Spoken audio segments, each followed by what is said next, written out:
शुक्ला जी जो भी कार्य कर रहे हैं वो उनका निजी स्वार्थ नहीं है, उनके भी अपने बच्चे हैं, उनका भी अपना परिवार है। लेकिन हमारे भाई सुनील जी रोजाना सचिवालय में देखते हैं क्या हो रहा है। हमारे भाई इस वीडियो में हम बात करने वाले हैं शिक्षा मित्र साथियों से जुड़ी एक बड़ी और महत्वपूर्ण अपडेट निकल के आ रही है। शिक्षा मित्र साथियों के समायोजन को लेकर, नियमित करने को लेकर संघ के द्वारा लगातार प्रयास किया जा रहा है। हमारे शुक्ला जी रोजाना नजर रखते हैं कि प्रदेश में और जिलों पर क्या हो रहा है, कौन सी सूचना जिलों पर भेजनी है, कौन किस प्रकार से अपनी पोस्ट लिखनी है। तो ये सब मेहनत जो हो रही है किसके लिए हो रही है? हम शिक्षा मित्रों के लिए ही तो हो रही है। और यदि हम ही अवेयरनेस नहीं होंगे, हम ही जागरूक नहीं होंगे, तो हमारी लड़ाई लड़ेगा कौन?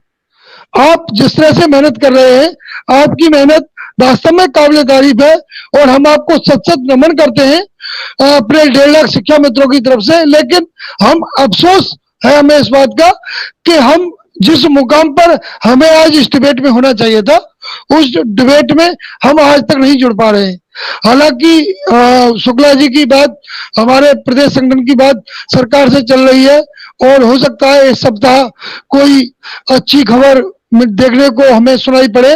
बात चल रही है बैठक की। उन्होंने ये बताया है कि बैठक की बात तय हो चुकी है और जल्द ही इस बैठक जो होगी उसके जो अधिकारी तय हुए उनके साथ बैठ के शिक्षा मित्रों के एक पूरा जिसे कहते हैं घोषणा पत्र तैयार किया जाएगा कि कौन से राज्य की उसमें प्राथमिकता पर भेजा जाए।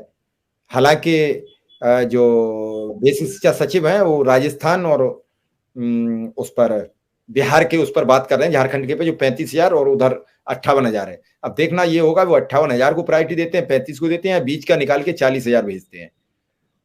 सबको देखते हुए ये तैयारी मानी जा रही है कि निश्चित तौर पर आने वाले समय में अनुदेशक को कुछ राहत, शिक्षा मित्रों को कुछ राहत मिल सकती है।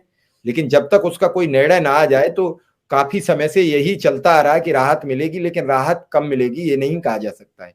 राहत तभी है, अनुदेशक और शिक्षा मित्र की राहत उस बहन की तरह हो गई है जो ब्लाइंड है, अंधी है, और उसका भाई जब तक उससे नहीं मिलेगा तब तक उसे तसल्ली नहीं है। यही स्थिति में अनुदेशक और शिक्षा मित्र वर्षों से जीतता चला आ रहा है। अब उसे भरोसों से जो बातें भरोसे में सुनता रहा, उससे अब भरोसा उठ चुका है। और भरोसा जब आदमी को उठ जाता है तो फिर किसी का विश्वास करना बहुत टेढ़ी खीर हो गई है। और ये भरोसा खुद सरकार ने खोया है। जिस तरीके से लगातार सरकार आश्वासन देती रही, सरकार लगातार बातचीत करती रही, 2017 आती है तो लगातार अनुदेशकों से कह देती है कि आपका 17,000 मिलेगा। अगर 17,000 उसी समय से मिला होता तो अनुदेशक मुझे थोड़े ही जानता, मैं भी नहीं जानता कि इस राज्य में अनुदेशक कहाँ काम करता है, क्योंकि मेरे कार्यक्रम के बाद लोग जाने, उससे पहले लोगों को भी नहीं पता था कि इस राज्य में अनुदेशक नाम का कोई पद है। और क्योंकि 23 करोड़ लोगों की जनसंख्या में अगर 27,000 लोग कहीं काम करते हैं तो किसको पता है। देश का सबसे बड़ा बात की जाए तो बड़ा सूबा, सबसे बड़ा पॉपुलेशन में बड़ा सूबा, अगर बात विश्व की करें तो 7 देशों के बाद नंबर आता है।